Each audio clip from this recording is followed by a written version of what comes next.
But yeah, Word. so So basically, picking up, yeah, so basically you're like you switch into a more hip hop oriented gear. I believe somewhere you said grade six ish. Your cousin becomes more of a focus, the older, cooler guy, and then somehow between then and grade seven, you started rapping, which is a wild thought. So the question is, what was some of the early hip hop that you were really into at that point? Like, what was like the hot stuff going on? Because keep in mind, cultural regional stuff is not equal. So your um, version of what was hot is not going to be shared by the Montreal or the New York experience exclusively. There will be, you know. yeah, I, I want to say KRS, um, uh, like KRS, LL Cool J, um, was definitely heavily playing, but then it was like Bone Thugs. There was Uncle Luke was in there at one point in heavy rotation, and my cousin shit. Um, West Coast shit was Snoop. It was always Snoop. Um, uh, who else was like kind of like bumping there? I remember. I remember really taking a liking in KRS, and then like there was a point where I was just listening to whatever my cousin would play. Then I was like, man, Cannabis is the greatest fucking rapper on the planet. I want to be like that guy.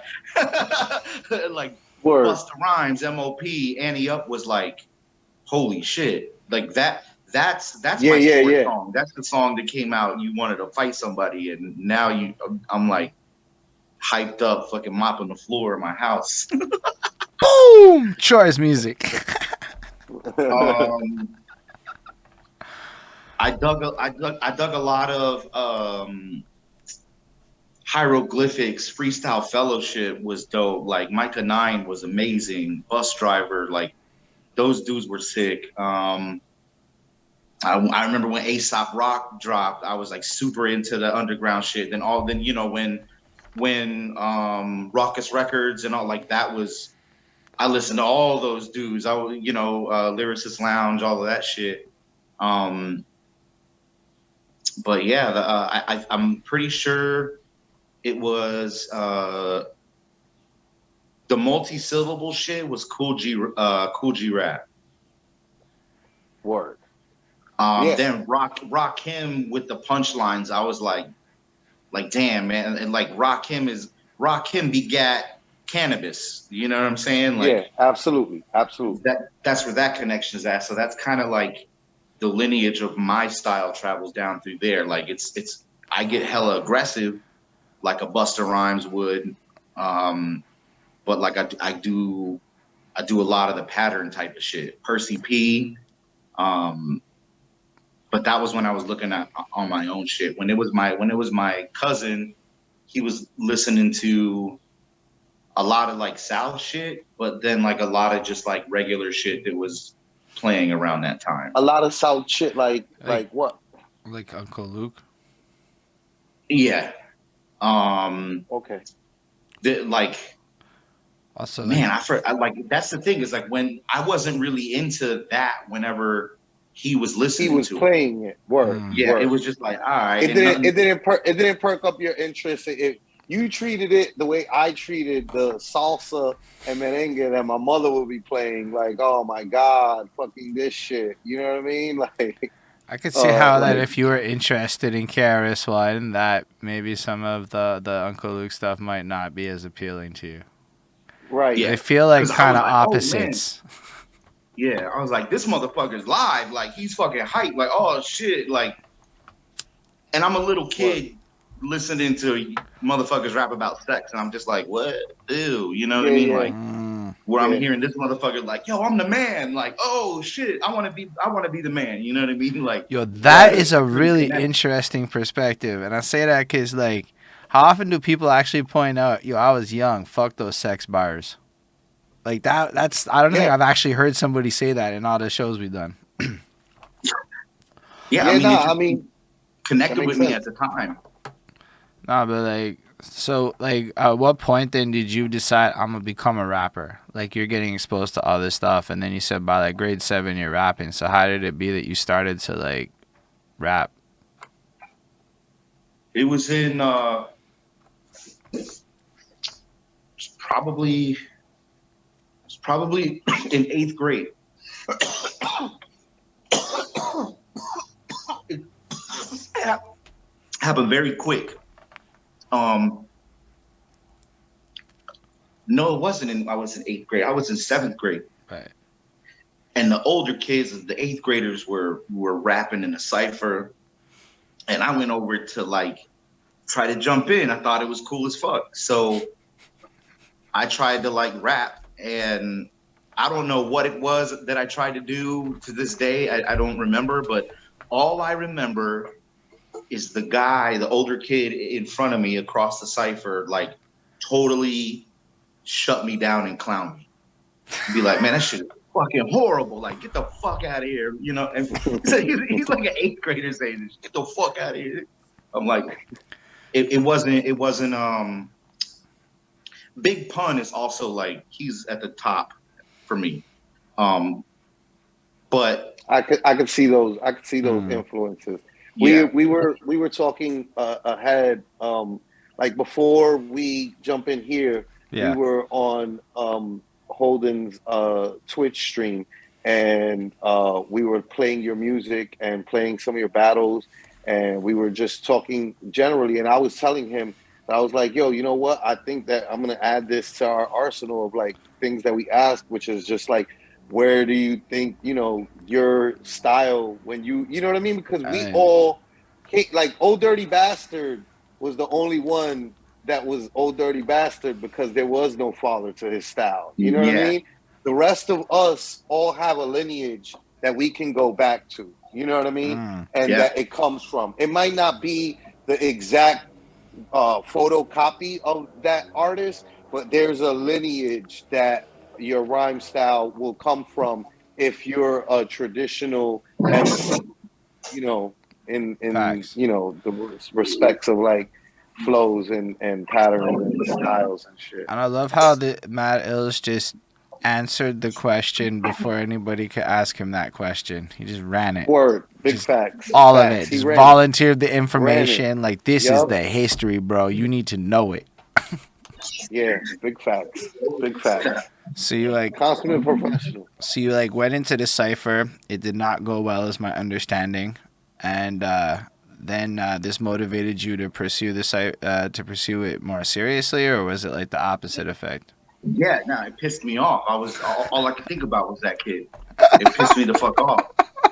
I came back the very fucking next day and was able to like spit some shit that he couldn't come back at me. Like it wasn't a thing that I learned to do over time. It was just something that, I don't know, I instantly turned into fucking Teen Wolf and fucking hulked out. And then after that, I was like, oh shit, I'm actually good at this. So they used to have something called the roll call at the local radio station. Like you could call in the morning and they let you rap 4 bars.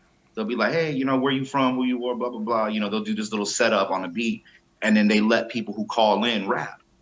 So I started doing that, and they were liking it so much that they started hitting me up, and they talked to my parents about having me be what's called the roll call boy. So before I went to school every morning, I would battle people on the radio station for a good like half a year. They did that segment on a local radio station out here. Yeah. That's incredible. Kind of like, that was it. It was just that. Like I got a taste for being good at it when I battled that dude back, and I was hungry ever since. And it's like, no, that's pretty fast, bro. Like, for like dead ass, like, you know what I'm saying? Like that's pretty fast to have like okay, I suck one day, the next day I come out, I hulk out on dude, and then like not long after that, like I'm like on the radio show of like local, like what? Yeah, and Orlando's not like a small town. It's like it's kind not of like we're fire. talking. Yeah, like it's not like yeah. and this Yeah, was it's the not like main we're talking about Pleasantville, the New main York, station of or Orlando. Cooperstown. You're on yeah, like 102 Jam. real fucking radio at Yeah, like a it is teenager battling the morning people show. on the phone and shit. Why? Because the big lesson in there is he took advantage of the opportunity and was hungry enough to call in on his own and persist. Word. But yeah, so like like when I hit ninth grade is when I start going to out to different places, because in Orlando, when I was in ninth grade, that's when Nickelodeon Studios. No, I'm good. I'm smoking this. Sorry. Um, Nickelodeon Studios was here in Orlando, so all the kid stars were here. All the television shows were being filmed here. Legends of the Hidden Temple, all that shit was filmed here. Well, all those kids, they went to the local school. So by the time I got into high school, I get into a rap group with he's like the only little black kid from Gullah Gullah Island. So dude has an agent. We're getting shows booked, Wow. when I'm a teenager in high Wild. school. So like I spent all of my high school years like already doing shows and putting music out and battling. Like it was just battling. Okay, so we gotta go through that a little bit more because that's also pretty incredible. So based on the geography lottery of life and the timing of when it happened, Nickelodeon is producing shows up in your city, and you're going to school with Nickelodeon Kids, I guess, or at least that. Yeah. And then you link up with Mads and make a rap group. He's connected as fuck. So does that mean you guys get studios and everything? How are you guys like actually recording the music and getting beats and all this stuff? Well, there was two different groups that I was in. One of them, the father was some sort of executive Disney studio dude, and he got the Not MPC. surprising. He got the MPC 2000 before it dropped. Wow. We were making beats on that, and it was so funny because we were just like, what is all this new equipment? He had in the neighborhood, like we would go to his house. He had a fucking in-house studio, but he's some like Disney executive guy. So like he has all the shit that they're trying to get shopped. He has prototypes of shit. He's got all kinds of shit. So we would make all of our music there, and we would it was just like there was always some rich person because somebody was like a Nickelodeon actor or somebody who like lived in town. That's fucking I wild. say Studio when nobody had money to go to studios. that's crazy. All of I that. say that's not surprising though, because right, like Orlando. So like Orlando for Holden, right? Like you might not be aware, No, right? I got This is nothing on Orlando except I think there's a Disney thing. Orlando. Yes, exactly. There we go. So Orlando is the home to Disney World, the big Disney. Orlando's the number one The big slave Disney. trade. California has Disneyland, but Orlando has Disney World. You know what I'm saying? And it's like bigger and like more of an event. And when people who are huge Disney fans You heard of to Florida Man? Never heard of Florida Man? Oh, Florida Man. Florida Man. No, okay, yeah, I know what you're Florida talking Man. about. Yeah, now it clicked. Yeah, I clicked. Yeah, all Florida Man lives in Orlando. That's amazing. Well, I mean, fucking wild out here. don't let. I mean, it is wild out there, but like, don't steal all the credit. Fucking everywhere I've been in Florida has Florida Man. I mean, from what I've seen, fucking Jacksonville, Miami. It don't matter where I go. Yeah, it don't matter I was kind of under the impression Florida Man was really all Florida. When we went down there for Broward Beatdown, there was Florida Man in Broward and shit. Like, there's every county I've ever been to in Florida has a motherfucking Florida Man and shit. But the point that I'm trying to make, Holden, is that it's not surprising to me that it would be a Disney exec when Disney World is located right around the corner. Yeah, right around the corner. and like it figures that there would be But yo, we're also Nickelodeon like, kids and this is like, stars staying this is a locally. world where rich people be like, yeah, come record music in my crib, young people, and everyone's just, Yeah, that all of Yeah, this like just does not sound like it could happen today. Like none of that my sounds friend, realistic.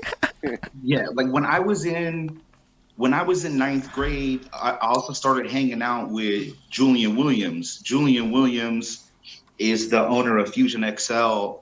He's the coach of Lyoto Machida. He coached Jacare Souza. He coaches Philip Rowe.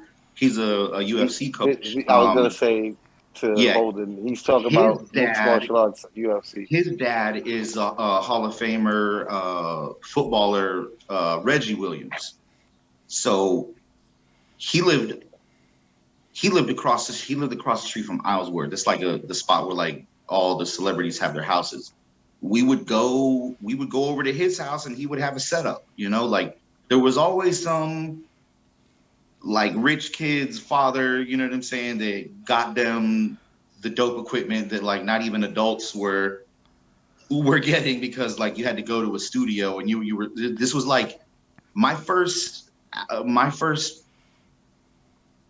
album that I recorded myself was recorded on ADAT.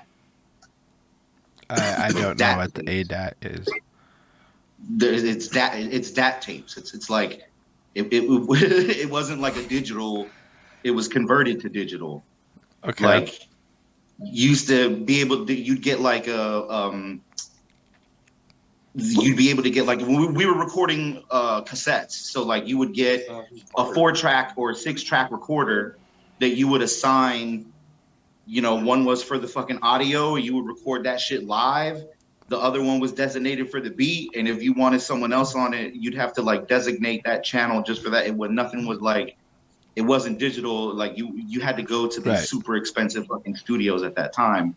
But like these kids were getting the top of the line shit like as it was coming out, and they're just fucking around with it with their friends and making rap groups in the high schools and shit. Wild. Super fucking wild, for real. And then all of that, you're putting out music. When are you in high school then? This is like the late 90s, if based on your Yeah, age, right? yeah. Right. So you're in the late 90s. Are you guys like making music videos? Are you like, and when you're like performing, like what scale are you performing at? You're like touring, or is it like local bars and stuff? It's like local festivals. Okay. That's pretty. We That's would like, So do we're shows. talking about like a couple thousand people. Yeah, but it wasn't like they were there to see us. You know what I'm saying? Right, But right. like, Now for a no, festival, but you still for perform that what's shit. going on. Yeah, nah. I know. I know it wasn't like 5,000 people was showing up to see yeah. like 12-year or 14-year-old Ills, right? But like you were getting the opportunity we to we perform used to dress. somewhere. We used to wear blue jeans and a sweater vest with like a white shirt underneath. It looked very Backstreet Boyish. Right. That's a good look. That was what the wave was back then, though. You know, Nothing wrong with that. That's proper to this day. like back then, you got to think about it. Like we're talking about like there were no real kid stars outside of Chris Cross, and then what? Like Yeah, I'm pretty sure that you were doing it before Bow Wow, right? yeah. Yeah, exactly. So then that means that at that point, the only examples that there were like Chris Cross or like I Yeah. don't know, ABC, Another Bad Creation, like you know what I mean? Like there's no examples really, Yeah. like No, that's really, really so cool. Like, by the time you're not even 18, you're still in high school, you are doing festivals, you are on the radio, and you're making music at, like, a professional level. Arguably, you done achieved the dream before you even fucking got out of high school. It was a lot funner what? back then. I'm like, I'm just like, No response. that's like a, as far as, like, just raw resumes go, as the adolescence phase, that one is pretty fucking impressive. Like, Yeah, nah. I I'm Yeah. think that kind of blown away. amongst Yeah, the like most impressive youthful resume, like almost everybody's always like, they're in high school and getting it cracking, like maybe getting out of high school, but Yeah. like, you know, not like in a group and recording like on like professional equipment at like a young Nah, like age. Like all of that's that. Like you and got performing everything lined up. and friends with fucking management and like lining up opportunities. Like this is like you're getting training. You know what I'm saying? Like that's like shit that the industry used to do and shit, you know? Like Yeah, yeah. they would say that you were industry ready, like by the time you were done with all that type of shit, you know? Right. So like, yeah, you also said you were battling at that point, if I'm not mistaken. Yeah, the high school was nothing but battling. Like everybody battled. That was how you got your way in. And that was when I was like, that was the funnest time ever because I fucking eat everybody. That's amazing. But yeah, we would always have like battle tournaments that we would throw and we would battle. And then by the time I was in 11th grade, I started going over to, I got, to the other side of town to the college. And the college had a Monday night where they had battles. That's where I met Madness. That's where I met Critical, Madness, Migraine. Like these dudes were the battle champions at that time. When I was in 11th grade, they were in college doing their shit and battling there. And that's that I started going there and I started winning over there. So like I kept sticking to that side and going to then it became kept going like, back to the place where you were winning. I mean, this is a good plan that you got right now. You know what I mean? So like then Scribble Jam is coming out. So like I'm trying to get footage because to get into Scribble Jam, you had to submit footage and they had to invite you. There was a 32-man battle on day one, and only the top 8 got to go on to day 2, where there was another 32-man battle of just MCs that Scribble Jam invited out that they knew were like top-notch dudes. So in 2001 was kind of spent all of collecting footage to go to Scribble Jam. Yo, that's exactly how the game works today. Like, ain't shit changed. You just got to go to, like, right now, I'm on the, okay, I got to take every opportunity to perform live right now to film everything for my press kit. That's the game. And it's like, wow, hearing you say that, it's incredible. Like, it ain't shit changed. So hold on. So you were battling in high school and in Scribble, when you joined Scribble Jam, that was high school, like end of high school? No, that was Scribble Jam. I went 2003. That was the year that Immaculate won. I graduated in 2002. So and then 2000. I was one. Go ahead. No, go ahead. I was already out of high school. I was in the Marine Corps and I was married.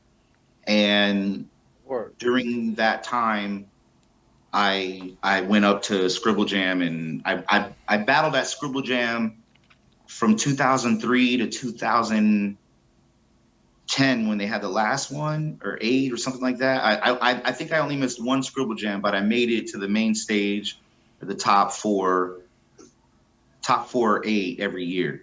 That's wow. After that.